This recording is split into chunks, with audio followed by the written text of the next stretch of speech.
Hello students, welcome. फिर से हम आपके सामने उपस्थित हैं। हमारा जो चैप्टर है classification of elements, periodicity in properties, इस चैप्टर से आईआईटी जेई मेंस 2025 के जो सॉल्यूशंस हैं उनके कुछ क्वेश्चनों को आपके सामने आपके साथ शेयर करने के लिए और आपके साथ डिस्कशन करने के लिए हम पुनः एक बार उपस्थित हैं। तो बच्चों, आज हम डिस्कशन करने वाले हैं आईआईटी जेईई मेंस 2025 में जो क्वेश्चंस आए हुए हैं उन क्वेश्चनों का डिस्कशन आपके साथ करते हैं। तो बच्चों, पहला क्वेश्चन देखो, match of the list first with list second. इसमें दो लिस्ट एबीसीडी और फर्स्ट सेकंड थर्ड फोर्थ के रूप में दो लिस्ट हैं।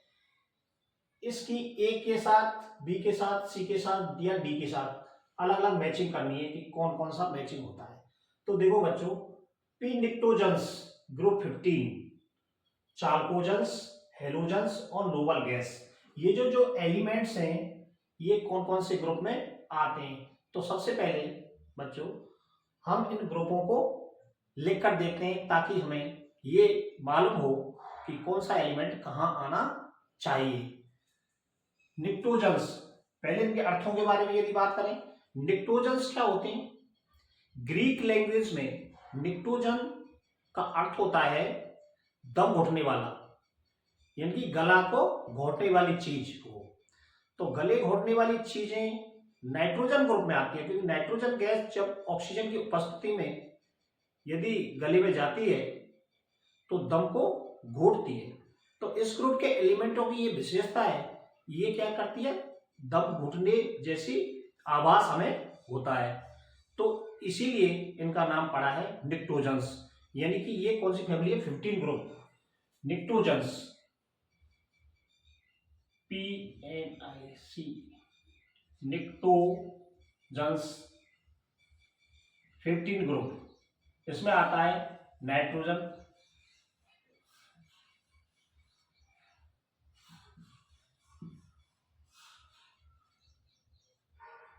इसमें आते हैं nitrogen, phosphorus, arsenic, SB antimony, bismuth और मॉस्कोवियम। इसके बाद है चाल्कोजेंस,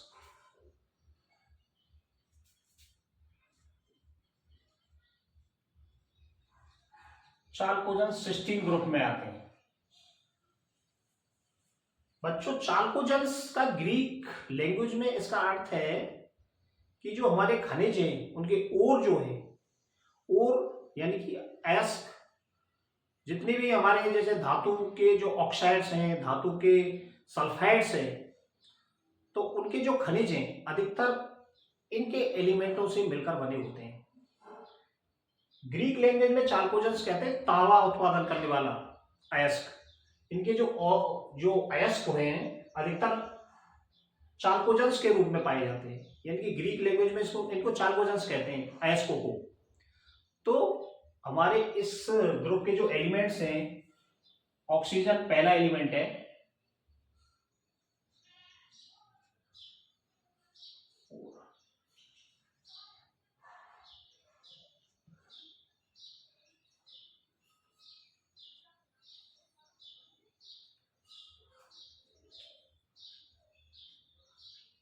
इस ग्रुप में जो एलिमेंट्स हैं वो ऑक्सीजन सबसे पहला पेरेंट्स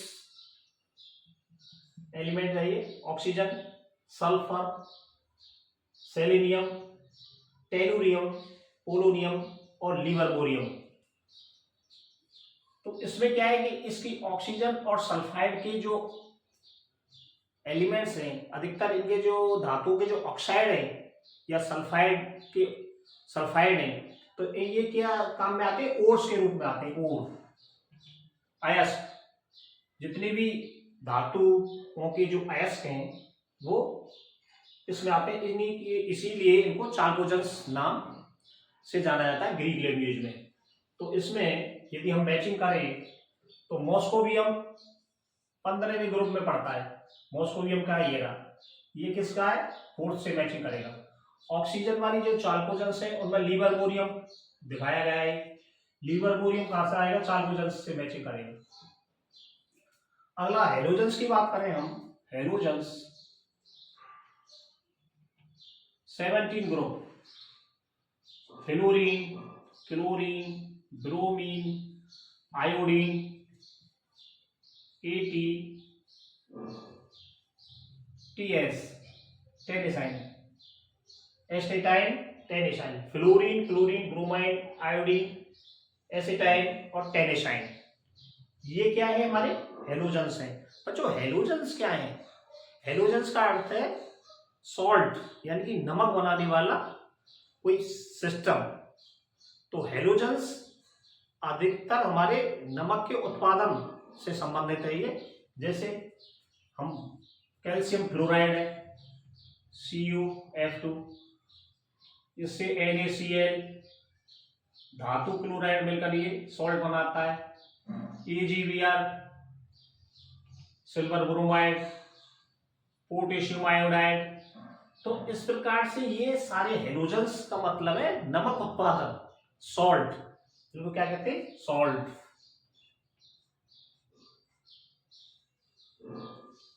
तो ये सॉल्ट बनाते हैं, तो इसी के कारण इनका नाम पड़ा है हेलोजेंस। इसके बाद इसमें हेलोजेंस में है हमारा, हेलोजेंस में टीएस, टेनेसाइन, हेलोजेंस में क्या आएगा, टेनेसाइन, इसका जो आखिरी एलिमेंट है हेलोजन फैमिली का।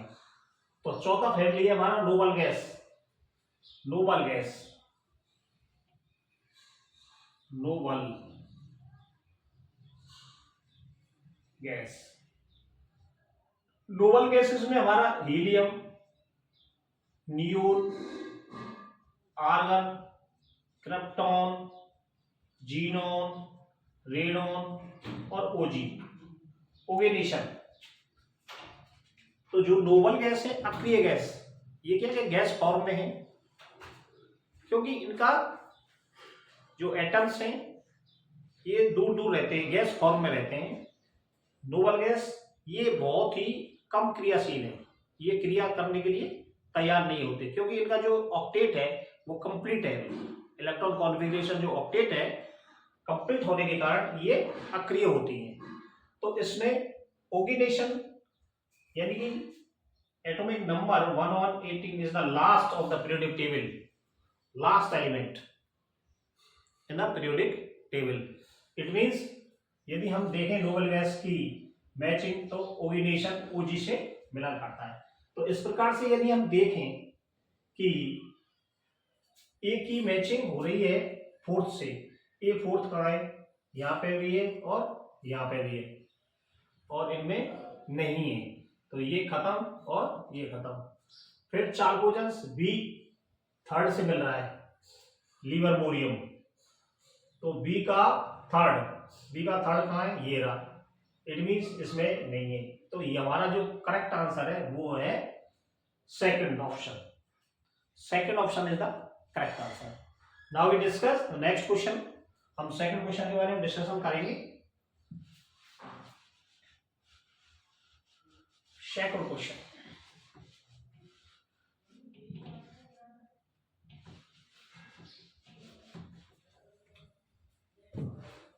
The statement are given below, दो स्टेटमेंट दिए गए हैं।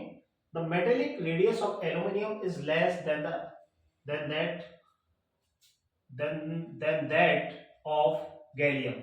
एल्यूमिनियम और गैलियम यानी कि ये 13 ग्रुप के एलिमेंट्स हैं, 13 ग्रुप।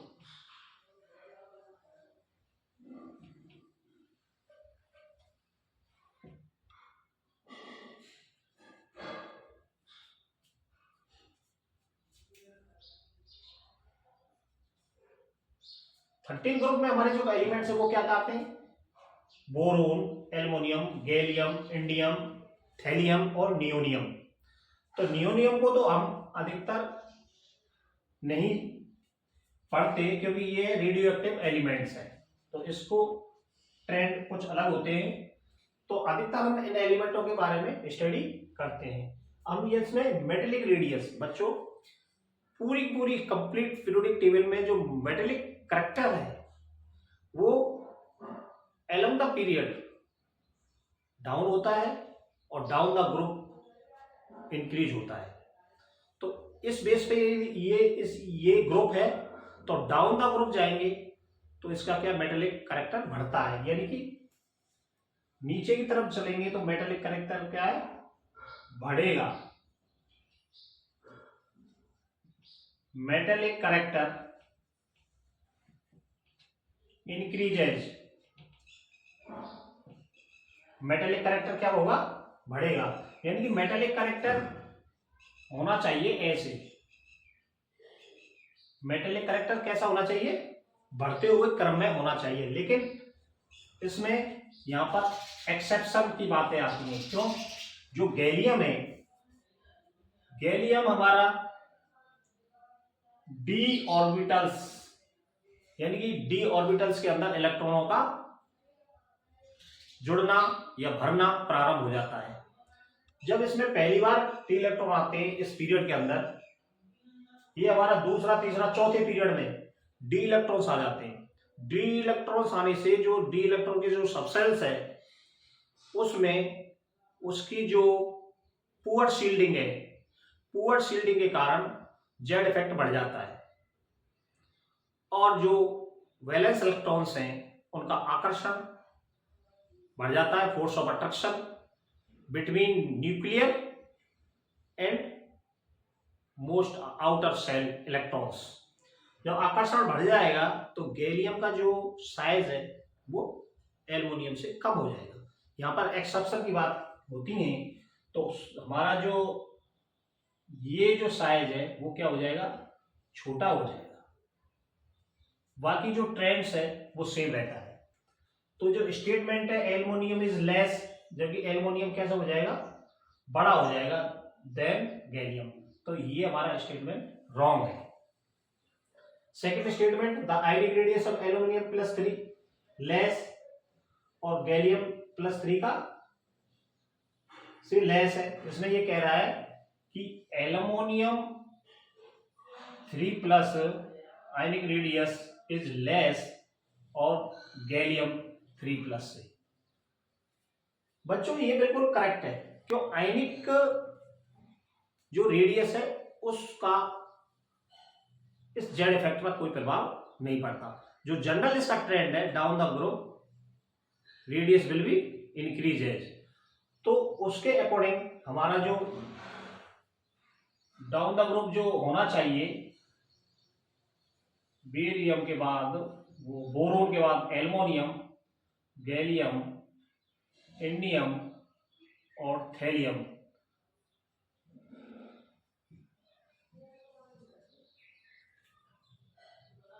थ्री प्लस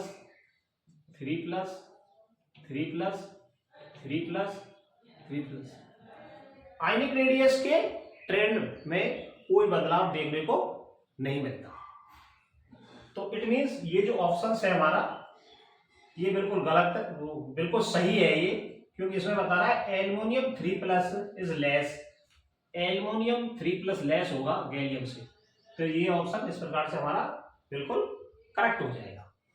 तो हम ढूंढते हैं इसमें फर्स्ट रॉन्ग, सेकंड राइट। तो देखो स्टेटमेंट फर्स्ट इज इनकरेक्ट और स्टेटमेंट सेकंड इज करेक्ट। तो हम इसमें तो हमारा फर्स्ट बोथ आर इनकरेक्ट है, दोनों गलत बता रहे हैं, ये नहीं होगा। इसमें क्या है, फर्स्ट को करेक्ट बता रहा है इसलिए ये नहीं होगा, और इसमें बोथ करेक्ट बता रहे हैं, दोनों को सही बता रहा है, ये नहीं होगा। तो इस प्रकार से हमारा जो फर्स्ट स्टेटमेंट है वो इनकरेक्ट है हमारा, और सेकंड हमारा करेक्ट है।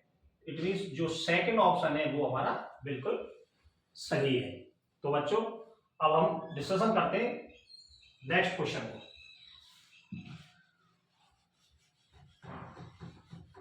Next question, the atomic number of the element from the following with lowest ionisation enthalpy. Lowest ionisation enthalpy की बात कर रहा है ये, लोएस्ट आयनाइजेशन एंथैल्पी। बच्चों मैं एक बार पुनः बता दूं, ionisation energy is proportional to size, atomic size, atomic radius, यानी कि जितनी छोटा साइज होगा उसकी आयनाइजेशन एंथैल्पी अधिक होगी। यानी कि हमारे डाउन द ग्रुप हम जैसे जैसे नीचे जाते हैं आयनाइजेशन एंथैल्पी कम होती चली जाती है, और जैसे हम अक्रॉस द पीरियड हम लेफ्ट टू राइट चलते हैं तो उसकी आयनाइजेशन एंथैल्पी अधिक होती है, क्योंकि आकार छोटा होता चला जाता है। रीजन क्या है? जेड इफेक्ट बढ़ने के कारण उनका आकार छोटा होता है। Down the group number of shells बढ़ने के कारण उसका आकार बड़ा होता जाता है। तो देखते हैं कौन कौन से एलिमेंट की पोजीशन पीरियोडिक टेबल के हिसाब से कहां पर है, और कैसे कौन से ग्रुप में है और कौन से पीरियड में पढ़ रहे हैं।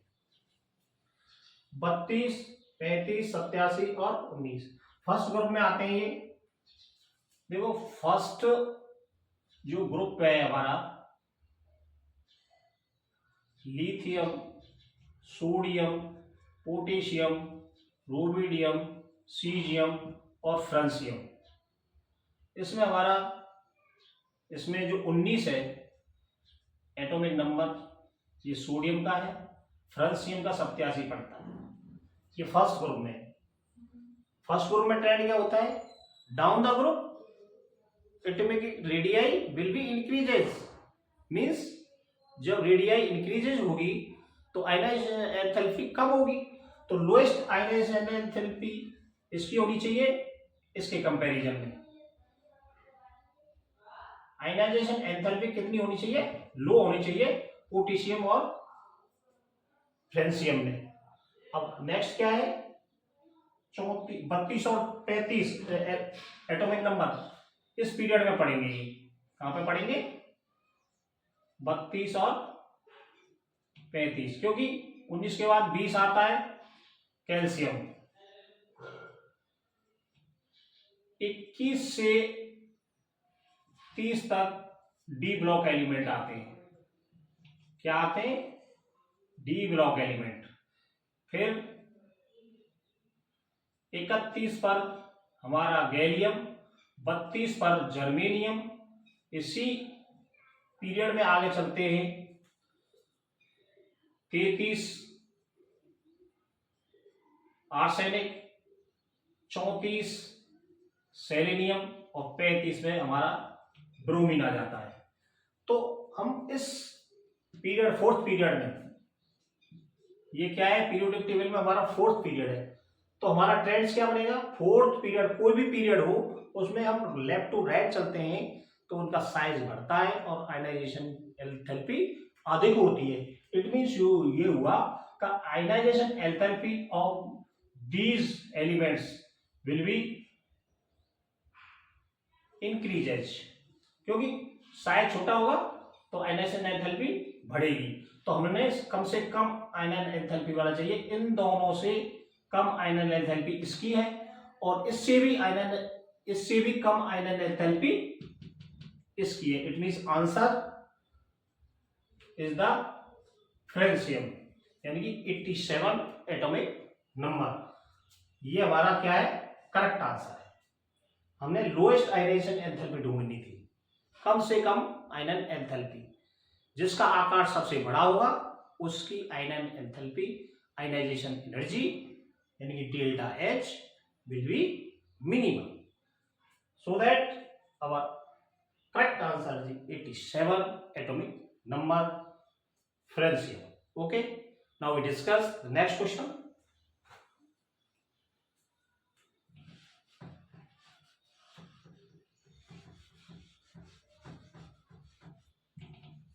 नेक्स्ट क्वेश्चन की बात करते हैं हम।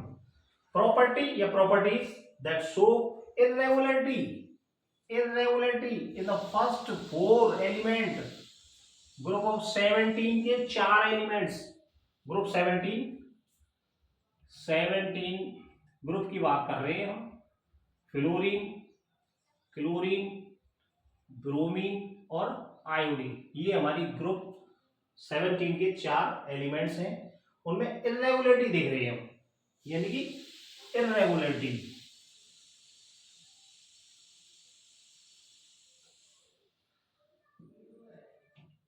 किस में हमारी इररेगुलरिटी पाई जाती है? पहला option covalent radius. Covalent radius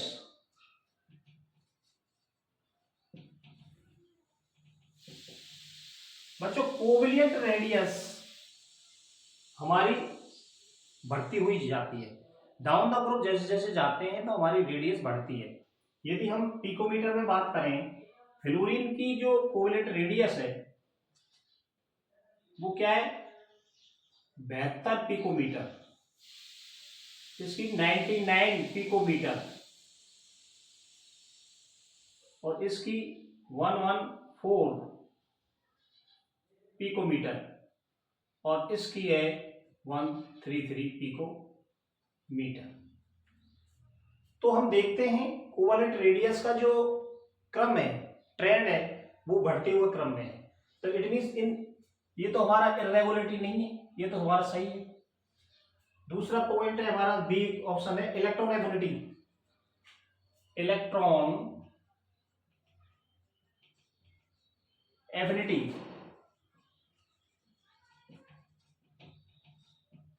electron affinity electron affinity क्या है? इलेक्ट्रॉन को ग्रहण करने की, रखने की प्रवृत्ति, ट्रेंड टू अट्रैक्ट के साथ साथ वो उनको गेन कर सके। इलेक्ट्रॉन को ग्रहण करने की जो टेंडेंसी है वो होती है इलेक्ट्रॉन एफिनिटी। यदि हम इसकी एफिनिटी के बारे में देखें तो fluorine, chlorine, bromine, iodine depends related to on electronegativity, यानी कि सबसे ज्यादा इलेक्ट्रोनेगेटिविटी जिसकी ज्यादा होगी वो इलेक्ट्रॉनों को अपने पास सबसे पास रखने की टेंडेंसी ज्यादा होगी। फ्लोरीन की यदि हम इलेक्ट्रोनेगेटिविटी देखें तो 3 होती है। किसकी कितनी होती है? 3। इसकी ये 4 होती है। फ्लोरीन की 4, इसकी 3, इसकी 2.5, ये भी कुछ करीब करीब इससे थोड़ी सी कम होती है। तो इसमें देखा जाए तो सबसे ज्यादा इलेक्ट्रॉन फ्लोरीन को रखने चाहिए। इलेक्ट्रॉन एफिनिटी को देखें, हम इलेक्ट्रॉन एफिनिटी की वैल्यूज को देखें एक बार। इलेक्ट्रॉन एफिनिटी वैल्यूज को हम देखें, फ्लोरीन का होता है 328 किलो जूल पर मोल electron affinity, electron gain enthalpy. और क्लोरीन की होती है 349 किलो जूल पर मोल। और ब्रोमीन का देखें हम कितना होता है? ब्रोमीन का देखें हम तो 325 किलो जूल पर मोल और आयोडीन का 295 किलो जूल पर मोल। ये देखने को हमें मिलता है ट्रेंड। तो इस ट्रेंड के हिसाब से यदि हम देखें तो सबसे ज्यादा तो ये क्लोरीन है, सबसे ज्यादा क्लोरीन है, क्लोरीन से फिर ये डाउन है।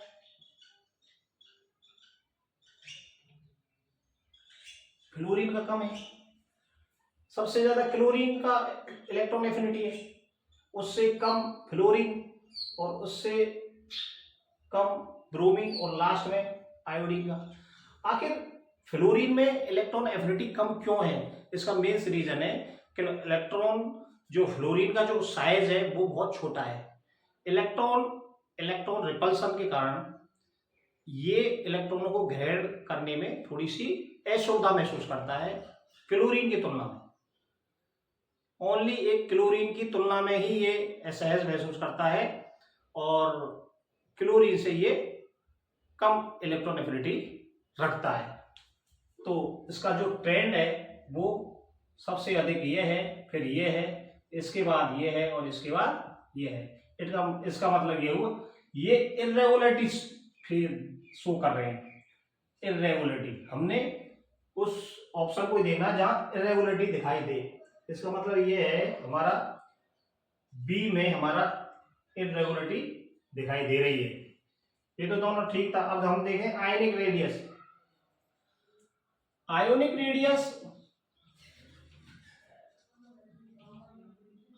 रेडियस और कोवेलेंट रेडियस का क्रम या टेंडेंसी बिल्कुल सेम है डाउन द ग्रुप।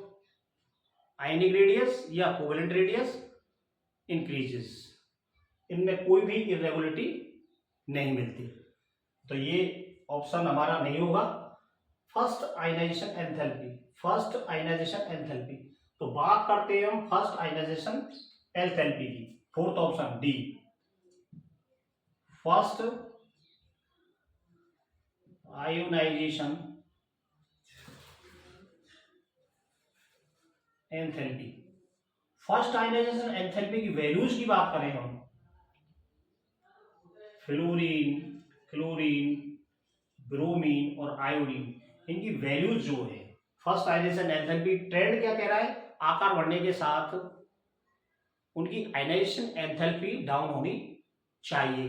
तो एक बार इनकी जो वैल्यूज हैं, इनकी फर्स्ट आयनाइजेशन एंथैल्पी होती है 1681 किलो जूल पर मोल। क्लोरीन की होती है kilo joule mole 1251 kilo joule. Bromine की होती है 1140 किलो जूल पर मोल। आयोडीन की होती है 1008 किलो जूल पर मोल। इस ट्रेंड को इनकी वैल्यूज के हिसाब से देखें, 1681 किलो जूल पर मोल, 1251 किलो जूल पर मोल, 1140 किलो जूल पर मोल और 1008 किलो जूल पर मोल। इट मीन्स इनका जो ट्रेंड है बिल्कुल डिक्रीजेज है, यानी कि फर्स्ट आयनाइजेशन एंथैल्पी का जो ट्रेंड है बिल्कुल रेगुलर दिखा रहा है, घटते हुए क्रम दिखा रहा है। इट मीन्स हमारा जो आंसर है वो ढूंढना था इरेगुलरिटी, यानी कि इस केस में भी रेगुलरिटी है। कोवेलेंट रेडियस और आयनिक रेडियस के ट्रेंड्स में भी रेगुलरिटी है और केवल इलेक्ट्रॉन एफिनिटी ही एक ऐसा ऑप्शन है हमारा B option, B option only, जो इरेगुलरिटी ट्रेंड्स को शो कर रहा है। इट मीन्स हमारा जो करेक्ट आंसर होगा B option is the correct answer. तो इस तरीके से बच्चों हमने 2025 IIT JEE मेंस में जो क्वेश्चन आए हैं उन क्वेश्चनों को हमने सॉल्व किया है।